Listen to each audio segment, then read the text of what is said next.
റെസ്റ്റോറന്റിൽ നിന്നൊക്കെ കിട്ടുന്ന അതേ രുചിയിലുള്ള ബർഗർ നമുക്ക് വീട്ടിൽ തന്നെ ഉണ്ടാക്കിയെടുത്താലോ? അപ്പൊ നമുക്ക് എല്ലാവർക്കും എളുപ്പത്തിൽ തന്നെ ഉണ്ടാക്കിയെടുക്കാം. അപ്പൊ ആദ്യം നമുക്ക് ബർഗറിന്റെ പാറ്റി റെഡിയാക്കി എടുക്കാൻ വേണ്ടിയിട്ട് ഞാൻ എന്താ ബോൺലെസ് ചിക്കൻ എടുത്തിട്ട് മിക്സിയുടെ ജാറിലേക്ക് ചേർത്ത് കൊടുത്തിട്ടുണ്ട്. ഇനി ഇതിലേക്ക് ഒരു സവാള ഇതുപോലെ അരിഞ്ഞത് ചേർത്ത് കൊടുക്കാം. പിന്നെ ഒരു 3-4 അല്ലി വെളുത്തുള്ളി ചേർത്ത് കൊടുക്കാം കേട്ടോ. ഞാനിപ്പോൾ ചെറുതായതുകൊണ്ട് ഒരു 5 അല്ലി എടുത്തിട്ടുണ്ട്. പിന്നെ ഇതാ 2 ഇതുപോലെ ചെറിയ കഷ്ണം ഇഞ്ചി ചേർത്ത് കൊടുക്കുന്നുണ്ട്. ഇനി ഇതിലേക്ക് ഒരു ക്യാപ്സിക്കത്തിന്റെ ഒരു 1/4 ഭാഗം അരിഞ്ഞെടുത്തിട്ട് അതും കൂടെ ഇതിലേക്ക് ചേർത്ത് കൊടുക്കുന്നുണ്ട്. പിന്നെ നമുക്ക് ഇതിലേക്ക് ഒരു പിടി മല്ലിയില ചേർത്ത് കൊടുക്കാം. മല്ലിയിലൊക്കെ നല്ല ഫ്രഷ് ആയിട്ടുള്ള മല്ലിയില തന്നെ ചേർത്ത് കൊടുക്കുക കേട്ടോ. പിന്നെ ഇതിലേക്ക് പാകത്തിനുള്ള ഉപ്പും 1/2 ടീസ്പൂൺ കുരുമുളക് പൊടിയും കൂടെ ചേർത്ത് കൊടുത്തിട്ട് ജാറടച്ച് വെച്ച് നന്നായിട്ടൊന്ന് അരച്ചെടുക്കാം. ഇതുപോലെ ചിക്കനും ആ വെജിറ്റബിൾസും ഒക്കെ നല്ല ഫൈനായിട്ട് അരച്ചെടുത്തതിന് ശേഷം ഞാൻ എന്താ വേറൊരു ബൗളിലേക്ക് മാറ്റിയിട്ടുണ്ട്. ഇനി നമുക്ക് ഇത് വെച്ചിട്ട് പാറ്റി റെഡിയാക്കി എടുക്കാം. പാറ്റി റെഡിയാക്കി എടുക്കുമ്പോൾ നമ്മൾ ഏത് സൈസിലുള്ള ബണ്ണാണോ ബർഗർ ഉണ്ടാക്കാൻ യൂസ് ചെയ്യുന്നത് അതിൻ്റെ ആ ഒരു സൈസിൽ ഉണ്ടാക്കിയെടുക്കാം കേട്ടോ. നല്ല തിന്നായിട്ട് ഇതുപോലെ ഒന്ന് പരത്തിയെടുത്താൽ മതി. വളരെ സിമ്പിളാണ്. ഇനിയിപ്പോൾ ഇതുപോലെ പരത്തിയെടുത്തിട്ട് നമുക്ക് പിന്നീട് ഉണ്ടാക്കാൻ വേണ്ടിയിട്ട് ഫ്രീസറിൽ ഇത് സൂക്ഷിച്ച് വെക്കുകയും ചെയ്യാം കേട്ടോ. നല്ലൊരു എയർ ടൈറ്റ് ആയിട്ടുള്ള കണ്ടെയ്നറിലാക്കിയിട്ട് ഒന്ന് ഐസാക്കി എടുത്തതിന് ശേഷം സൂക്ഷിച്ച് വെക്കുകയാണെന്നുണ്ടെങ്കിൽ നമുക്ക് ഒരുപാട് ദിവസം സൂക്ഷിച്ച് വെക്കാം. ഇനിയിപ്പോൾ നമ്മൾ പാറ്റി കുക്ക് ചെയ്തെടുക്കാൻ വേണ്ടിയിട്ട് ഒരു പാൻ അടുപ്പത്ത് വെച്ചിട്ടുണ്ട്. അതിലേക്ക് ഒരു 2 ടേബിൾ സ്പൂണോളം ഓയിൽ ഒഴിച്ചു കൊടുക്കാം. ഞാൻ സൺഫ്ലവർ ഓയിലാണ് കേട്ടോ യൂസ് ചെയ്തിട്ടുള്ളത്. ഏതെങ്കിലും ഫ്ലേവർ ഇല്ലാത്ത ഓയിൽ വേണം പാറ്റി റെഡിയാക്കി എടുക്കാൻ വേണ്ടിയിട്ട്. ഷാലോ ഫ്രൈ ആണ് ചെയ്തെടുക്കുന്നത്, അതുകൊണ്ട് നമുക്ക് ഒരുപാട് ഓയിലിൻ്റെ ആവശ്യം വരുന്നില്ല. ഇനി ഓയിൽ നന്നായിട്ട് ചൂടായി വന്നതിന് ശേഷം നമ്മൾ റെഡിയാക്കി വെച്ചിട്ടുള്ള ഓരോ പാറ്റിയും ഇതിലേക്ക് വെച്ച് കൊടുക്കാം. എന്നിട്ടൊരു ലോ മീഡിയം ഫ്ലെയിമിൽ വെച്ചാൽ മതി കേട്ടോ. കരിഞ്ഞു പോകരുത്. ആ ചിക്കനൊക്കെ നന്നായിട്ട് കുക്കായിട്ട് വരും വേണം. അപ്പോൾ കരിഞ്ഞു പോവാതെ ലോ മീഡിയം ഫ്ലെയിമിൽ വെച്ചിട്ട് നമുക്കിത് ഒന്ന് റെഡിയാക്കി എടുക്കാം. ഇതുപോലെ ഒരു സൈഡ് റെഡിയായി കഴിഞ്ഞാൽ നമുക്കിതൊന്ന് മറച്ചിട്ട് കൊടുക്കാം. അപ്പം മുകൾ ഭാഗത്തിനൊക്കെ തന്നെ ഒരു ചെറിയൊരു കളർ മാറ്റം വരും കേട്ടോ. കണ്ടൊരു വൈറ്റ് കളറിലേക്കൊന്ന് വന്നിട്ടുണ്ട്. ഈ ഒരു സമയത്ത് നമുക്കിതൊന്ന് മറച്ചിട്ട് കൊടുക്കാം.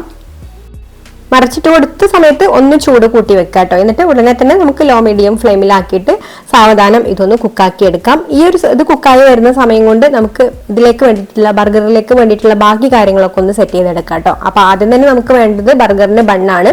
അപ്പോൾ ബണ്ണിനെ ഇതുപോലെ ഒന്ന് രണ്ടായിട്ടൊന്ന് കട്ട് ചെയ്ത് മാറ്റി വെക്കുന്നുണ്ട്. പിന്നെ നമ്മൾ ഇതിലേക്ക് വേണ്ടിയിട്ടുള്ള മയോണൈസും റെഡിയാക്കി വെച്ചിട്ടുണ്ട് കേട്ടോ. അപ്പോൾ നമ്മളിത് മുന്നേ ഷെയർ ചെയ്തതാണ്. എഗ്ലെസ് മയോണൈസ് ആണ് യൂസ് ചെയ്യുന്നത്. പാലും ഓയിലും വെളുത്തുള്ളിയും വിനാഗിരിയും ഉപ്പും അത്രയും ചേർത്ത് കൊടുത്തിട്ട് അടിച്ചെടുത്തിട്ടുള്ള മയോണൈസ് ആണ് നമ്മൾ ഇതിലേക്ക് യൂസ് ചെയ്യുന്നത്.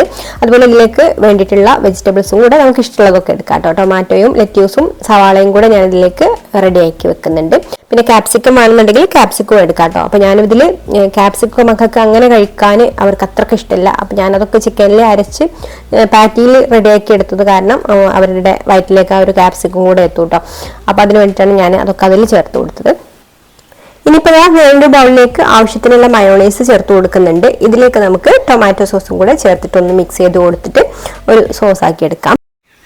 സ്വീറ്റ് ആൻഡ് സ്പൈസി ആയിട്ടുള്ള ടൊമാറ്റോ സോസ് ആണ് കേട്ടോ ഞാൻ ഇതിലേക്ക് ഉപയോഗിച്ചിട്ടുള്ളത്. അപ്പോൾ ബർഗറിന് നല്ലൊരു ടേസ്റ്റും കൂടിയാണ്. അപ്പോൾ അതാ നമ്മുടെ ബർഗറിലേക്ക് വേണ്ടിയിട്ടുള്ള സോസ് ഇവിടെ റെഡി ആയിട്ടുണ്ട്. പിന്നെ ഇതാ നല്ല തിന്നായിട്ട് തന്നെ സവാളയും റൗണ്ടിൽ കട്ട് ചെയ്ത് വെച്ചിട്ടുണ്ട് കേട്ടോ. ഇനിയിപ്പോൾ നമുക്കിത് സെറ്റ് ചെയ്യുന്ന പണി മാത്രമേ ഉള്ളൂ. അപ്പോൾ അത് ആദ്യം തന്നെ നമ്മൾ കട്ട് ചെയ്ത് വെച്ചിട്ടുള്ള ബണ്ണിൻ്റെ ആ ഒരു അടിഭാഗത്തുള്ള പീസാണ് എടുത്തിട്ടുള്ളത്. അതിൽ നമുക്ക് ഈ ഒരു സോസ് ഒന്ന് സ്പ്രെഡ് ചെയ്ത് കൊടുക്കാം. ഇനി സോസിൻ്റെ മുകളിലായിട്ട് നമുക്ക് ലെറ്റ്യൂസ് വെച്ച് കൊടുക്കാം. ഇനിയിപ്പോൾ നമ്മുടെ പാറ്റി ഇവിടെ റെഡിയായി വന്നിട്ടുണ്ട്. അപ്പോൾ ഇതിൽ ഫ്ലെയിം ഓഫ് ആക്കിയിട്ടില്ല കേട്ടോ. അപ്പോൾ ഈ ഒരു ചൂടോട് കൂടിയിട്ട് തന്നെ നമുക്ക് ഇതിൻ്റെ മുകളിലേക്ക് സ്ലൈസ് ചീസ് വെച്ച് കൊടുക്കാം. അപ്പോൾ ഞാനിവിടെ 2 എണ്ണത്തിൻ്റെയൊക്കെ ഉള്ളൂ സ്ലൈസ് ചീസ് ഉള്ളൂ. അപ്പോൾ ബാക്കിയിലേക്ക് ഞാൻ മൊസറല്ല ചീസാണ് കേട്ടോ യൂസ് ചെയ്യുന്നത്.